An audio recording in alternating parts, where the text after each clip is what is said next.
Happy New Year. My name is Ramon. It's about 11 p.m.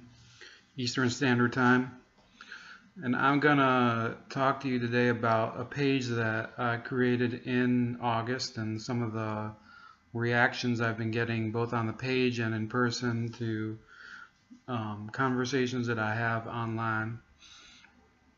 And Bold Like a Leopard is the page that I created in August. I think actually I might have created it in July, and it was called The Oozing Ruptured Spleen of Liberty, but I didn't get much reaction from that title for the page. And eventually I decided this is a hobby, but I do want to commit more to it. I did promote it. I did get a couple other people to post their views on it. I think that I want a few more people to come in and contribute to it, because I think that if you believe passionately in something, or you do have views that are interesting or that you want to get out there, you should have fun doing it, and you should be able to talk about topics that people don't know about, whether they are in politics. And I'm going to try to post a little more about music topics and about topics in maybe sports as well, maybe in industry and business too. But at the end of the day, it has to be something that's fun for me and fun for the reader too. If readers aren't going to want to hear about things like the steel industry, for example, I'm not going to write about the steel industry. But we're not talking today necessarily about Bold Like a Leopard as a page. We're talking about being confrontational and passionate about your politics. And it's a very difficult time here in Ohio because our Buckeyes just got clobbered. And I didn't watch the game. I was kind of in one of these arguments, which I'm about to talk about. They just got destroyed by Clemson, which is just disappointing. I had such a good year. The Chicago Cubs won the World Series, and people laugh at me. You're from Ohio. You've never even been to Chicago. How can you like the Cubs? I like the Cubs. What do you want from me? Call me a bandwagoner. And my Cowboys are doing very well, and inshallah, as they say in Arabic, they should win this year everything that they can win, if you know what I mean. I'm not going to jinx it. But we're talking today about confrontation, and it happens in a lot of spheres of people's lives. And I've had workplaces where I've been confrontational. I think of my first job I did get into, or was my second job, both of my first jobs were pizzerias. I did get into a confrontation with somebody that ended up being physical, and it was an altercation, and luckily nothing happened. And I've witnessed altercations at work, and I've been in military service, for example. We had plenty of altercations on a daily basis, sorry. We had altercations on a daily basis, and that's an issue of society where people are not willing to admit that sometimes they desire confrontation, or they're triggered into a confrontation. I have a supervisor that had dust up earlier this year with somebody else. It didn't end up being physical, but it very easily could have been.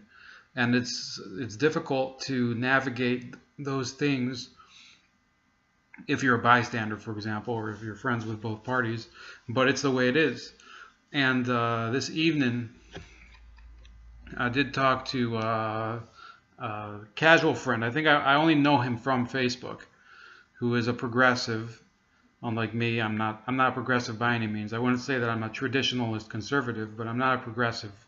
I support free market economics and deregulation and all those aims in my civic beliefs, in who I vote for.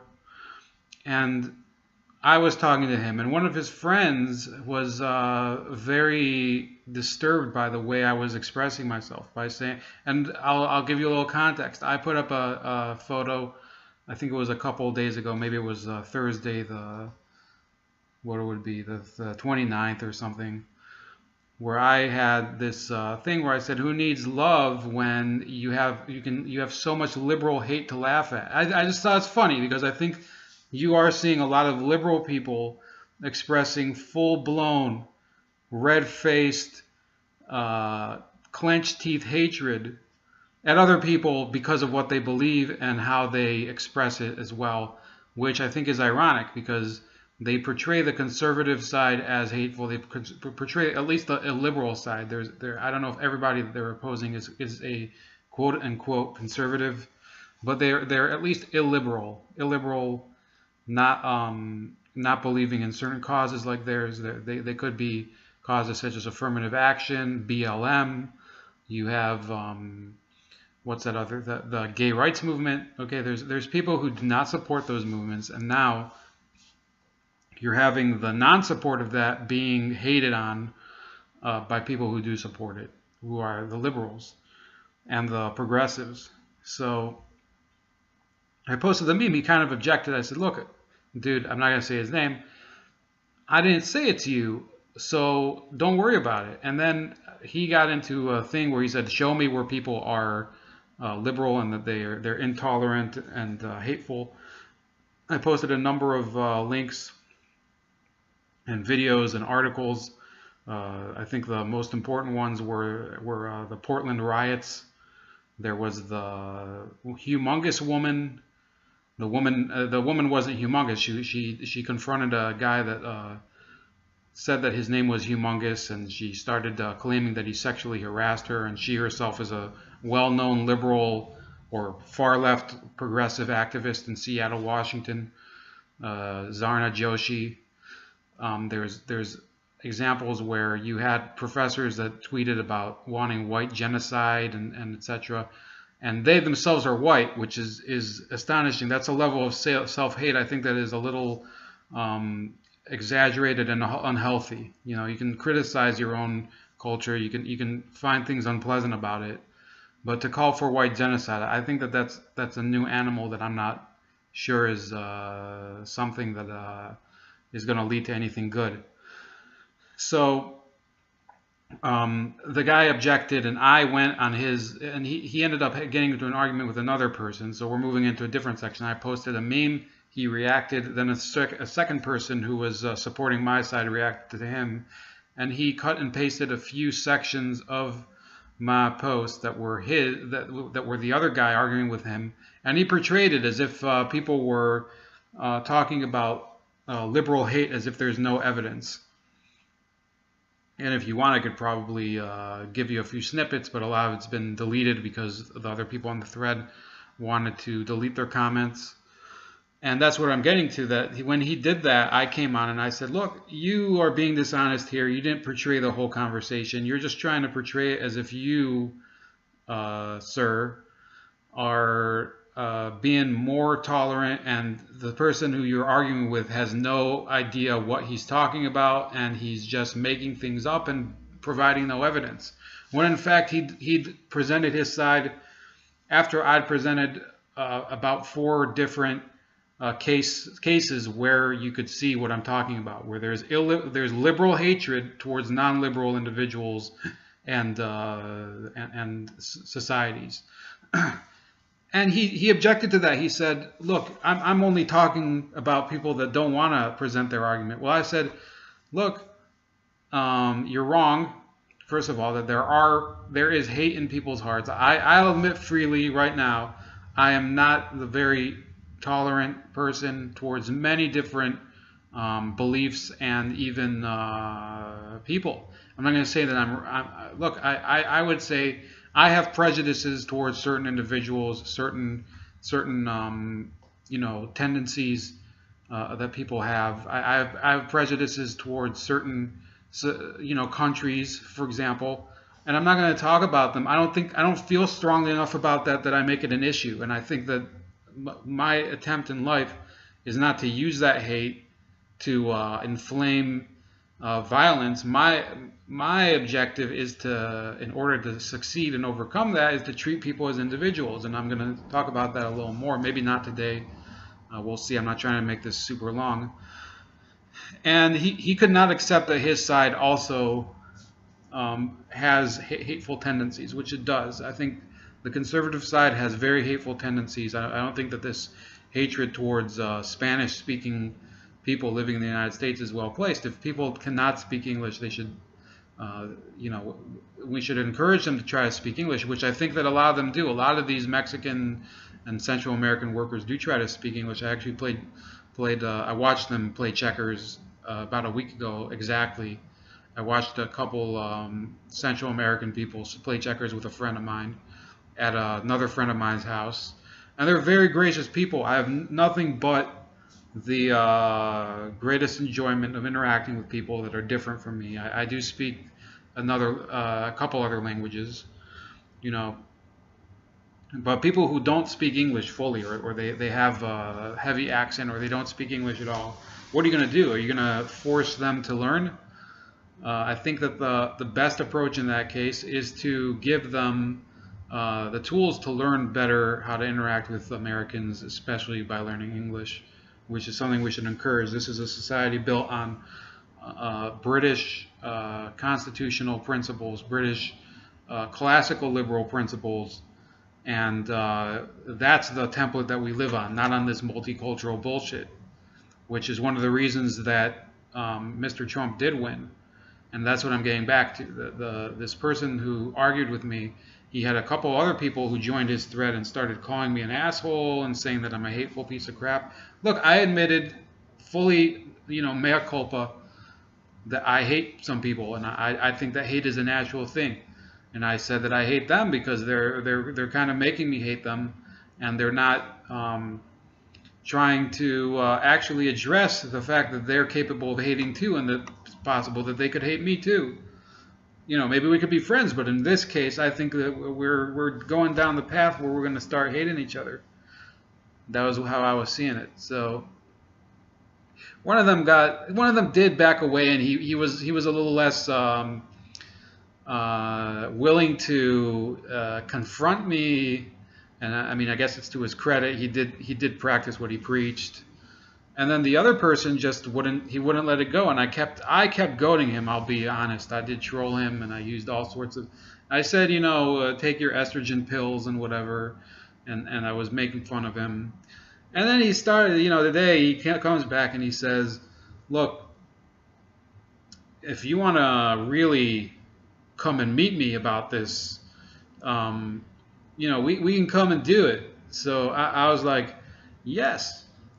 If you're challenging me to a fight, let's be honest. Are you challenging me to a fight? He said yes. Let's do it. And he wanted to fight tonight on New Year's Eve. And I said, well, I'm not. I have plans for New Year's Eve. One of the plans was making this video. But to start with, maybe you can say I backed out of it. I said I'm willing to schedule with you. We'll schedule it, and I am willing still today to schedule a legal fight, not in the streets where we could both get arrested, our careers, gone to shit over some assault charge, because it's after all, it's not legal to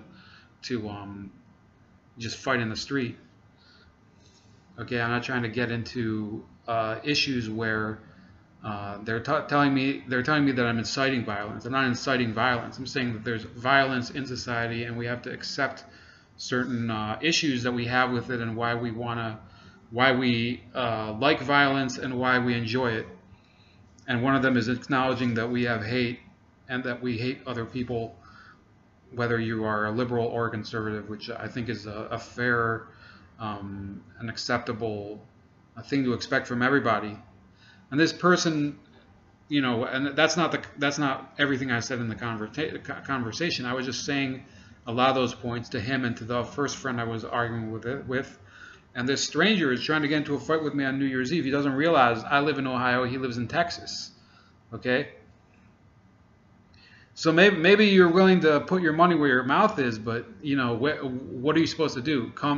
You want to fight on New Year's Eve with somebody in a different state? Maybe really. You are dedicated to what you think, these progressive quote unquote values, which he was denying, and he was saying that he's not a liberal. But at the end of the conversation, he did delete all his comments, and he claimed that I was being a funny man or whatever. Yeah, I enjoy doing these things because I find them amusing, but for you to stay there, that you are a tolerant individual, and that you are willing to fight with other people, which was the language he used. He's deleted his comments, so I can't come back and cite anything. But he was saying that he would fight for other people, and I would only fight for myself. Look, that's very noble of you, but what you should be doing is fighting smart, and you didn't fight smart when you challenged a stranger from across the country to a fist fight on New Year's Eve. Okay, that's not very tolerant and peaceful and non-hateful. I think it was a very hateful conversation you had, and I think that kind of proves the thrust of my argument, that people are, irrespective of their beliefs, when they get into a situation where they are confronted, they must accept that violence is one of the desires that they have. Hate is one of the emotions that they have. Displeasure and loathing is one of the reactions that they have to the person that they're fighting with, and it's a natural reaction, and it's something that we shouldn't pretend is a mutation or something. We shouldn't pretend that it's irregular, and I mean we should hope that we should hope that our interactions with other people are always pleasant, but it's just not going to happen. You are going to find people that are abrasive to you, that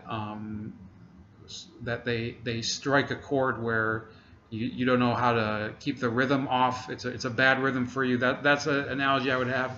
You ever heard of what was it in South Park? They had the brown noise or something, where they strike a chord and somebody like craps their pants or something. So I think you can strike a chord and get people to fight. I mean, after all, there's the mosh pit. There's, what is it, the fugo in metal or something, where people just get into a massive fight in the middle. Then people like it. The fact is, people pay money to go to a concert and fight, and people go on World Star Hip Hop and they watch people get knocked out on the street.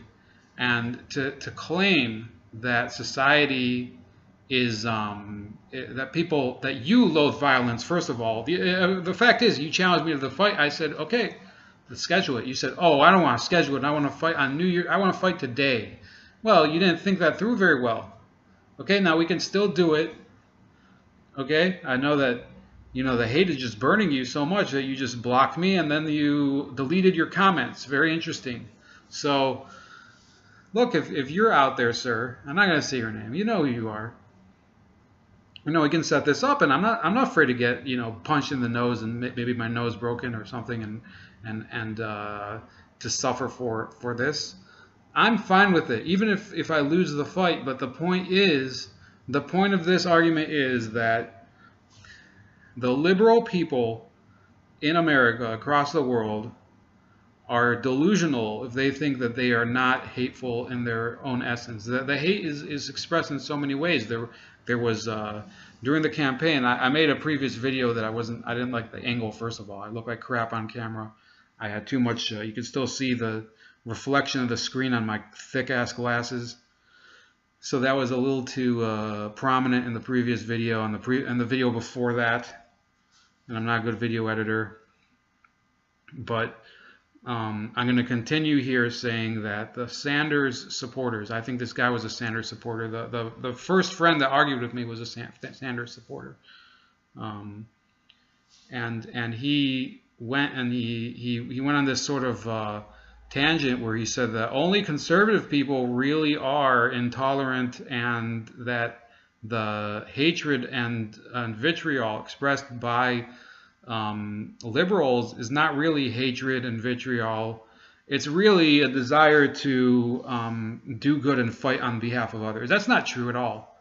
It's not true. That's a complete. You're just lying, because in the reality, if you were willing to fight and do things on behalf of others, then you would be living a more pure and less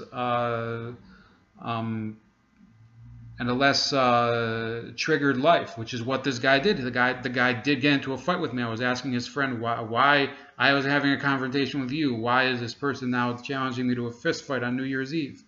He wouldn't react to that. He said it's his free desire to do that. I said, yes, absolutely. It's his free desire as a person just like anybody else who hates somebody else, to desire to do that. And that's my point. And the liberals and the progressives cannot accept that. I think a lot of conservatives are also delusional. They don't think that they're hateful either. They think that their religion will shield their hateful tendencies. It's a fact. People do not. There's conflict in life. There's conflict in societies, and I don't think it really matters what side of the aisle you're on for that to become just to reach a boiling point. And I'm not going to belabor the point. I'll make maybe a few more. I'm going to keep writing.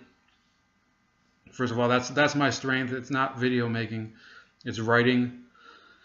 And I watch a lot of video podcasts. So before I leave you, I'm going to recommend a few, because I believe you should get a number of perspectives, not just your perspective and not just one other person's perspective. You should get a number of perspectives.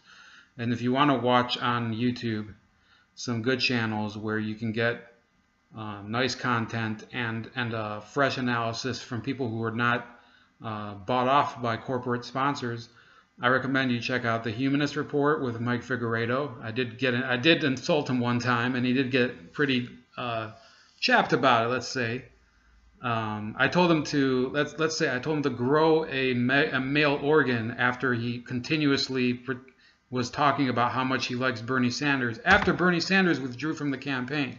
Look, Bernie Sanders is done. I said to him, look, you should find a new leader.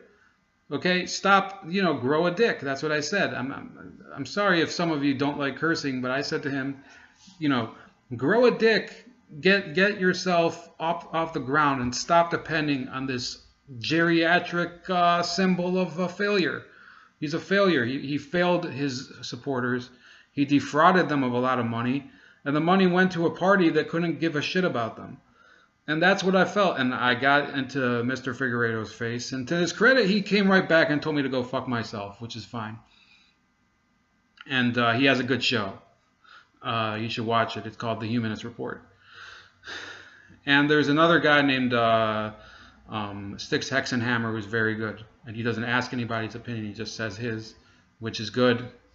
A few things I disagree with him about, but on the whole, he's a very sharp guy. I think his following is just growing every day. There's some black guy with I think his name is Derek Pilot, a very good host, very creative too with graphics.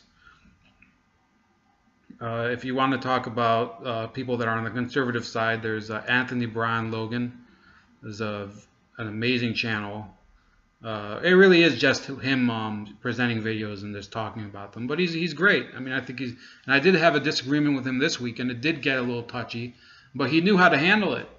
And that's the difference. I think there's a lot more people on that side of the aisle, and he's a conservative. He's a black conservative. He's said that he's been confronted with people that are, they'll call him an Uncle Tom and etc. I think it's conditioned him to be able to deal with the hate a little better. Even on topics where we disagree, I think he might not always listen to me with a full appreciation for what I say, and he does address people directly, even though he has a very large following. But he's able to refrain from getting to the degree where he's just gone nuclear, as I actually do a number of times. I go nuclear on a number of people. It's just, I'm sorry. But I have that confrontational style, and I'm not going to go and use the stupid Michelle Obama line when they go high. When we go high, what does he say? She say, I'm fucking it up right now. Michelle Obama, very, very, very smart first lady. Not a smart statement, she said. When they go low, we go high. That's not the way it went, is it? Maybe she took the high road, but her campaign, the campaign for her husband's preferred candidate, they went pretty low. Colluding with the media, mudslinging a candidate, a loser candidate like Mr. Sanders, Senator Sanders. Did they go high those times? I'd say that the reality is, and I'll take mea culpa. When somebody goes low, I go lower. I'm sorry. That's the way that it goes. When The Oakland Raiders won 3 titles just playing dirty football. It's a fact. And they never pretended, and they claimed that they were being discriminated against or something, that the league had it out for them. So that's why they did it. I don't know. Maybe they're right, maybe they're wrong. But they took it, and that's the reputation that they own. So I talked about Figueiredo's Humanist Report. I talked about Anthony Brian Logan, Styx Hexenhammer, some black guy. There's a few other people. Lionel Nation is an amazing show. It's with Michael LeBron, also known as Lionel, and it's on YouTube as well at Lionel Nation. A very, very intelligent and seasoned political analyst and media analyst and legal analyst, Michael LeBron. And you should be very wary of just trusting one source. Just go out there. If you're reading articles, you should look at the Daily Mail in the UK, the Daily Telegraph in the UK, even the Independent in the UK, which is a pro-European publication. You should look at, there's Al Jazeera. I think you should read Al Jazeera. I don't think you should trust everything they say. You should read the New York Times with very careful eyes, because they post, or they publish. I mean, I think they're going to be an online journal pretty soon too. They're the phoniest publication in America, but they have a person on there, Paul Krugman, who's a fraud, and they keep publishing him. And there's conservative newspapers that also they publish people that they're a joke.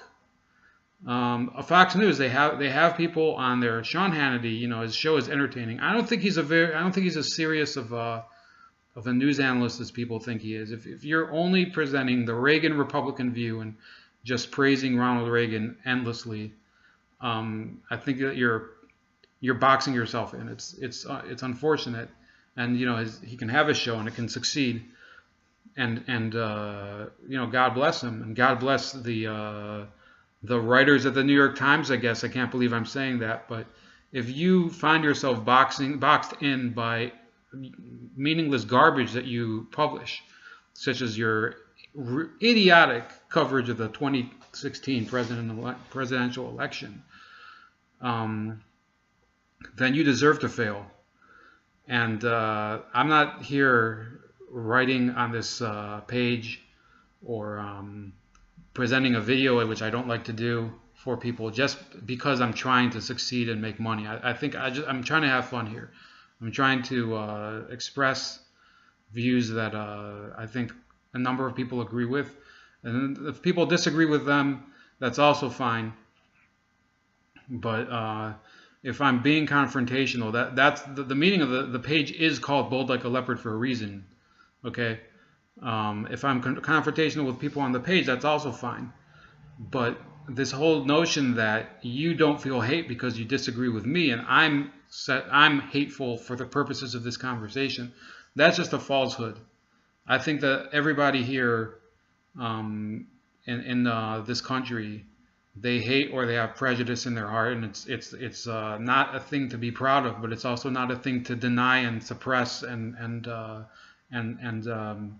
just be ashamed of. You sort of have to overcome it, maybe channel it into something better, maybe emphasize the positive things in you, try to cooperate with people that are different from you, but don't pretend that you don't hate somebody, and that you're incapable of having those emotions and reactions, and those themes aren't a part of your life. That's really that's the denial of the truth that has brought your movement to a downfall. And I'm speaking to the liberals that have argued with me or that have disputed that point. So let's try to do better next year. It's 2017 in 35 minutes.